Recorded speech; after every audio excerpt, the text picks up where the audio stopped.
صحیح مسلم شریف کی حدیث پاک ہے، حضرت ابو ہریرہ رضی اللہ تعالیٰ عنہ روایت کرتے ہیں، نبی کریم صلی اللہ تعالیٰ علیہ وسلم نے صحابہ کرام سے فرمایا، اے میرے صحابہ یہ بتاؤ کہ وہ کون سا عمل ایسا ہے کہ جس کی وجہ سے اللہ تعالیٰ خطاؤں کو معاف کرتا ہے اور بندے کے درجات میں بلندیاں عطا فرماتا ہے۔ صحابہ کرام نے عرض کی، یا رسول اللہ صلی اللہ تعالی علیہ وسلم، اللہ جانے یا اللہ کا محبوب جانے، ہمیں کیا پتا؟ تو نبی کریم صلی اللہ تعالی علیہ وسلم نے ارشاد فرمایا، اے میرے صحابہ، 3 عمل ایسے ہیں جن کی وجہ سے اللہ خطائیں معاف فرماتا ہے اور بندے کے درجے میں بلندیاں عطا کرتا ہے۔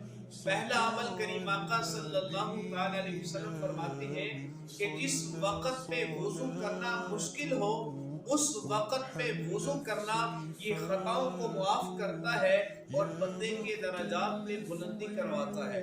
دوسرا عمل کریم آقا صلی اللہ تعالی علیہ وسلم نے ارشاد فرمایا، مسجد کی طرف چل کے جانا۔ کریم آقا فرماتے ہیں یہ بھی ایک ایسا عمل ہے جس کے سبب اللہ تعالیٰ بندے کی خطاؤں کو معاف کرتا ہے اور بندے کے درجات میں بلندی عطا کرتا ہے۔ اور تیسرا عمل نبی کریم صلی اللہ تعالی علیہ وسلم نے ارشاد فرمایا کہ ایک نماز ادا کرنے کے بعد دوسری نماز کا انتظار کرنا۔